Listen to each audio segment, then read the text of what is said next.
तो स्वागत है दोस्तों एक बार फिर से आपके अपने YouTube चैनल वाई के क्लासेस में। मैं योगेश आपके सामने लेकर आ गया हूँ एक और नई वीडियो। जी हाँ दोस्तों, आज का जो मेरा वीडियो है वो है दोस्तों पलायन वेग यानी कि एस्केप वेलोसिटी से संबंधित। जी हाँ दोस्तों, अभी हाल ही में दोस्तों अभी यूपी ट्रिपल एससी का दोस्तों आप लोगों ने फॉर्म आया हुआ था, आप लोगों ने भरा भी होगा और जिसका आने वाले समय में दोस्तों एग्जाम लगने वाला है। तो दोस्तों अगर आप लोगों ने नोटिस किया होगा तो उसका जो सिलेबस है उसमें जो काफी जो पोर्शन है दोस्तों उसमें आपका साइंस से इंक्लूडेड है। ठीक है, मतलब मैक्सिमम जो पोर्शन है उसमें आपको साइंस से भी रिलेटेड लिया गया। तो मैंने दोस्तों आने वाले अपने जो कुछ जो लेक्चर्स हैं दोस्तों उसमें मैंने उन्हीं टॉपिक से मैं उठाऊंगा कि किस तरह से जो एग्जाम में दोस्तों जो साइंस, वैसे तो साइंस दोस्तों अपने आप में बहुत बड़ा सब्जेक्ट है। ठीक है, फिजिक्स है, केमिस्ट्री है, बायोलॉजी है, लेकिन दोस्तों एग्जाम के पॉइंट ऑफ व्यू से देखा जाए तो साइंस के ऐसे कौन कौन से पर्टिकुलर टॉपिक जिससे एग्जाम में दोस्तों क्वेश्चन बनते हैं और हर बार दोस्तों उस टॉपिक से क्वेश्चन पूछे ही जाते हैं। तो आज मैं बात करने वाला हूं दोस्तों उसी में से एक टॉपिक दोस्तों मैंने उठाया है जो है पलायन वेग यानी कि एस्केप वेलोसिटी। ठीक है, तो इस टॉपिक से दोस्तों किस तरह के क्वेश्चन दोस्तों बनते हैं, कितने टाइप के बनते हैं और कैसे कैसे क्वेश्चन इस टॉपिक से पूछे जाते हैं एग्जाम में, ये हम लोग आज जानेंगे और हम लोग समझेंगे कि एक्चुअली में एस्केप वेलोसिटी होती क्या है। और यकीन मानिए दोस्तों आज आप लोग समझ जाएंगे, इसके बाद आप लोग कभी नहीं भूलेंगे एस्केप वेलोसिटी के बारे में। सबसे पहले जो दोस्तों इसमें जो बात करते हैं, सबसे पहले जो इसका जो एक क्वेश्चन जो बनता है दोस्तों आपको पता होना चाहिए कि इसमें जो फॉर्मूला ही आपको पता होना चाहिए कि इसमें एक चीज हमसे पूछता है वो है इसका फॉर्मूला। एस्केप वेलोसिटी का फॉर्मूला होता क्या है, देखिए एस्केप वेलोसिटी का दोस्तों जो फॉर्मूला होता है वो होता है 2gm अपॉन में r।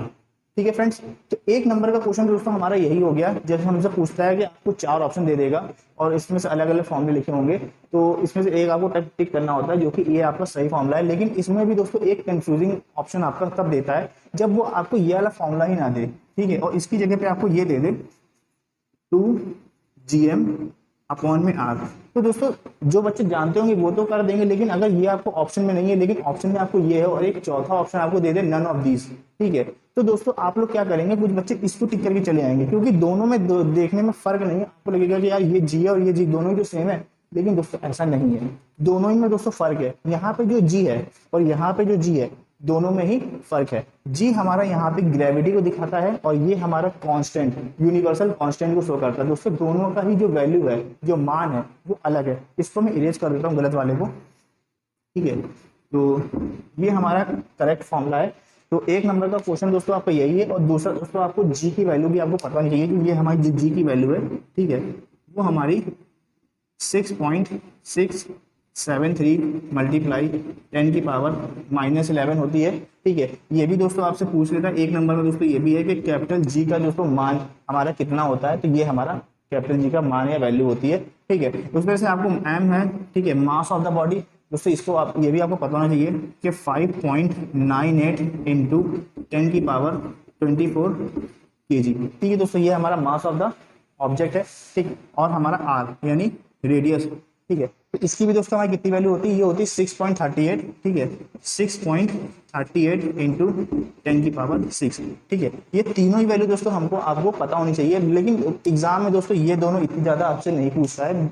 एग्जाम में आपसे एक ये और एक ये आपसे वैल्यू पूछ जाता है। एग्जाम में आपको उसका क्वेश्चन देखने को मिलता है। जब ये तीनों वैल्यू उठा के हम इसमें पुट करते हैं और जब हम लोग इसको सॉल्व करते हैं तो हमारा जो आंसर निकल के आता है दोस्तों वो हमारा आता है 11184 मीटर पर सेकेंड स्क्वायर। ठीक है दोस्तों, तो ये जो हमारा आंसर है दोस्तों यही हमारा क्या है, एस्केप वेलोसिटी। ये हमारी एस्केप वेलोसिटी है लेकिन मीटर पर सेकंड में है। इसको हम लोग निकालते हैं किलोमीटर पर सेकंड में। दोस्तों जो किलोमीटर पर सेकंड में है तो वो हमारी होती है 11.2 किलोमीटर पर सेकेंड। ठीक है, तो दोस्तों आपको ऑप्शन में ये भी दे सकता है, आपको ऑप्शन में ये भी दे सकता है। ठीक है, दोनों ही आपको सही है, लेकिन ये दोस्तों अप्रोक्स वाली वैल्यू है। ठीक है, ठीक है, अप्रोक्सीमेट वैल्यू है हमें 11.2 है और हमको बुक्स में भी दोस्तों 11.2 ही देखने को मिलेगी। ठीक है, तो आपको 3 से 4 क्वेश्चन दोस्तों आपके यहीं पे बन गए। आपको एक फॉर्मूला आपको पूछ सकता है, वैल्यू आपको पूछ सकता है, इसके वेलोसिटी की वैल्यू जो इसको सॉल्व करने पे जो हमारा जो मान आता है एक्चुअली जो वेलोसिटी होती है वो होती कितनी है दोस्तों, तो इतनी हमारे पास होती है, इतनी हमारे पास होनी चाहिए, तब हम किसी एक प्लेनेट से दूसरे प्लेनेट पे हम लोग पलायन कर सकते हैं या जा सकते हैं।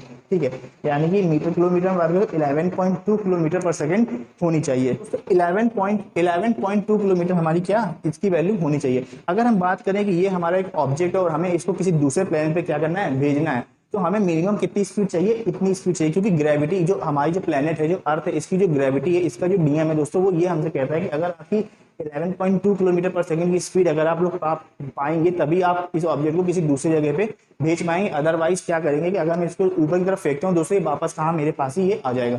ठीक है, तो इसकी स्पीड कितनी होती है 11.2 किलोमीटर, मतलब कि एक सेकंड में 11 किलोमीटर। अगर मोटा मोटा हम समझे तो 11 किलोमीटर हमको एक सेकंड में कवर कर लेना चाहिए। ठीक है, तो तभी हम लोग इसकी ग्रेविटी का जो रेंज है हम लोग अर्थ की जो है उससे हम लोग निकल पाएंगे। दोस्तों अगर हम लोग बात करें सर्वाइवल की, तो हम लोग की जो अर्थ पे जो सर्वाइवल की जितने भी हमारे जो चारों तरफ जो ऑक्सीजन है, जो पेड़ पौधे हैं दोस्तों, ये सिर्फ और सिर्फ हमारी जो जी की वैल्यू है, स्मॉल जी, जिसकी वैल्यू 9.8 होती है।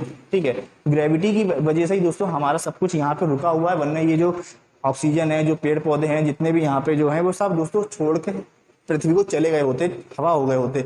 ये एक ग्रेविटी ऐसी है जिसने इन सबको पकड़ के रखा हुआ, अपने पास रोक के रखा हुआ है, तो अभी हम लोग यहाँ पे सांस ले पा रहे हैं। तो ग्रेविटी का नियम दोस्तों यही होता है कि अगर पृथ्वी कहती है, ग्रेविटी का जो नियम है वो कहती है कि भाई हमको अगर आपको यहाँ से बाहर निकलना है तो इतनी स्पीड लेके आओ। ठीक है, और ये स्पीड दोस्तों सिर्फ जाने के लिए नहीं है, वापस आने के लिए भी। अगर आप लोग यहाँ से बाहर चले भी जाते हैं किसी दूसरे प्लेनेट पे, तो अगर आप लोग सोचोगे कि यार हम ऊपर से नीचे आ जाएंगे दोस्तों, तब भी आप लोग नहीं आ पाएंगे, क्योंकि तब भी आपको वापस आने के लिए भी इतनी ही स्पीड की जरूरत होती है। ठीक है, इसको मैं आपको बहुत अच्छे से अगर समझाता हूँ तो दोस्तों, अगर आप लोगों ने देखा होगा जो नासा वगैरह जो हमारी स्पेस जो ऑर्गेनाइजेशन है, जैसे इसरो हो गया या नासा हो गया, तो जब ये लोग कोई चीज अपने ऊपर भेजते हैं तो वो किस चीज का यूज करते हैं दोस्तों? वो यूज करते हैं रॉकेट का। ठीक है, आप लोग समझिएगा किसका यूज करते हैं? रॉकेट का। तो रॉकेट का क्या है, या तो वो रॉकेट का यूज करेंगे, ठीक है, या फिर वो शटल का यूज करते हैं। ठीक है, अब इसको भी समझिएगा दोस्तों, रॉकेट और शटल में क्या फर्क है। दोस्तों देखिए, रॉकेट अगर हमको, रॉकेट का ऐसा है कि अगर हमको कोई चीज सिर्फ ऊपर भेजनी है लेकिन वापस नहीं लानी है, ठीक है, जैसे कि हम लोग जो सैटेलाइट वगैरह हम लोग जो ऊपर भेजते हैं लेकिन वो वापस नहीं आता, तो रॉकेट दोस्तों क्या है, हमारा ऊपर चला जाता है लेकिन वापस नहीं आता है। ठीक है, ये वन वे है। ठीक है, ऐसे चला जाएगा लेकिन ये वापस नहीं आ पाता है। ठीक है, इसका ये है वो वहीं चला खत्म हो जाता है, और जो हमारी जो सैटेलाइट वगैरह है, ठीक है, वो हमारी ऊपर रह जाती हैं। ठीक है, किसी आदमी को रॉकेट में बैठा दीजिए तो आप लोग वो वापस कभी नहीं आ पाएगा। ठीक है, वो वहीं रह जाएगा।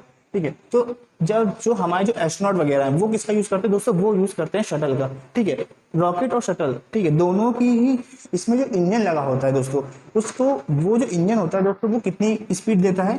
11.2 किलोमीटर पर सेकेंड। दोस्तों उसका जो नाम है उसको क्रायोनिक इंजन बोलते हैं। क्या बोलते हैं?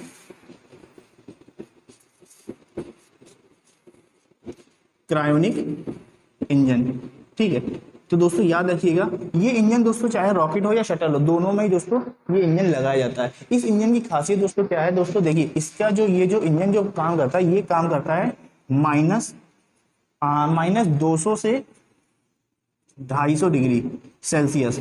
दोस्तों ये इसका क्या है? टेम्परेचर। इतने टेम्परेचर पे दोस्तों ये वर्क करता है, मतलब ये हीट नहीं पैदा करने देता, मतलब हीट नहीं आ पाता है। ठीक है, रीजन। लेकिन उसके बाद भी दोस्तों देखिए, आप लोग अगर आपको लगता है कि इस इंजन को लगाने के बाद भी और इतने टेम्परेचर के बाद भी अगर आप लोग इसके मतलब जो प्लेनेट है इससे निकल पाएंगे दोस्तों, अभी भी आपको एक चीज की कमी है। ठीक है, देखिए दोस्तों, जो हमारा जो एटमॉस्फेयर है, एटमॉस्फेयर के ऊपर दोस्तों जब आप लोग इसको लेके जाएंगे तो जो हवा है हमारी, जो एयर जो चारों तरफ जो व्याप्त है, वो इतनी तेज इसमें टकराती है कि उसमें हीट उत्पन्न हो जाती है। और वो अगर आप लोगों ने अगर सिर्फ इंजन लगा के रॉकेट को छोड़ दिया तो दोस्तों वो ऊपर ही खत्म हो जाएगा, मतलब जला जाएगा, ब्लास्ट हो जाएगा। ठीक है, तो उस देश अगर आपको मैं एग्जांपल दूं, तो कभी आप लोग ट्रेन में सफर करते हैं, तो अगर कोई ट्रेन इतनी अच्छी खासी स्पीड में चल रही है, अगर वो 100-110 की स्पीड में चल रही है, तो कभी आप उससे अपना सर को बाहर निकाल के देखिए, तो हवा का इतना तेज मतलब प्रेशर पड़ता है कि आपका चेहरा पीछे होने लगता है। तो दोस्तों वो प्रेशर यहाँ पर भी सेम वही चीज लागू होती है। जब हमारा जो मिसाइल या फिर जो रॉकेट है,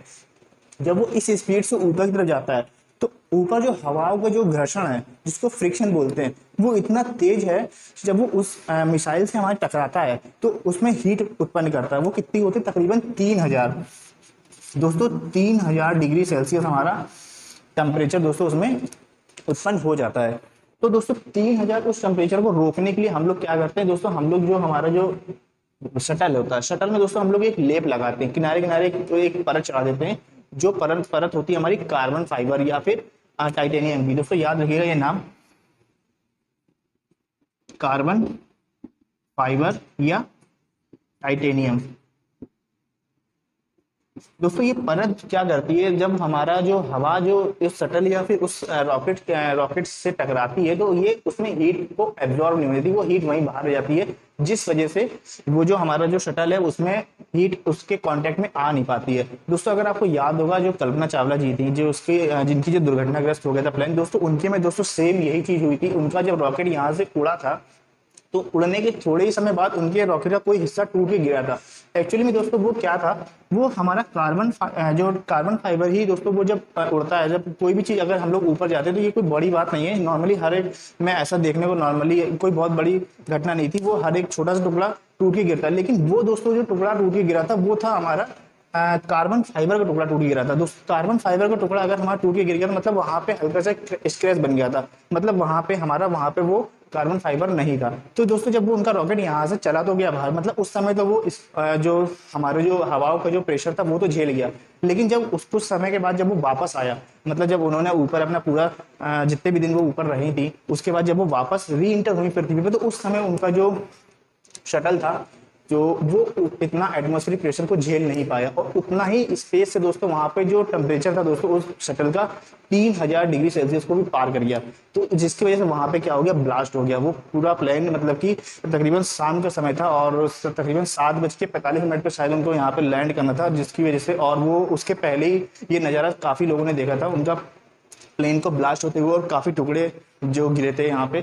और ये आपको कई वीडियो में भी दोस्तों आपको देखने मिल जाएगा, यूट्यूब पे भी काफी दोस्तों वीडियो अवेलेबल है इसके, अगर आप लोग देखेंगे तो। इसकी जो रिसर्च की गई थी, जो 15 दिन के बाद इसकी रिसर्च की गई थी कि किस वजह से हुआ था, तो दोस्तों उस वीडियो में आप लोग देख पाएंगे कि जब उनका जो रॉकेट था वो जब उड़ा था तो कुछ सेकंड बाद एक टुकड़ा टूट के नीचे गिरा था, ठीक है। तो वो टुकड़ा दोस्तों यही कार्बन फाइबर का ही था, ठीक है। कार्बन फाइबर या टाइटेनियम का टुकड़ा, जो लेप हम लोग लगाते हैं, वो पेस्ट जो हम लोग एक जो परत चढ़ा देते हैं चारों तरफ, ताकि वो हीट का कांटेक्ट उस शटल से डायरेक्टली ना हो पाए, ठीक है फ्रेंड्स।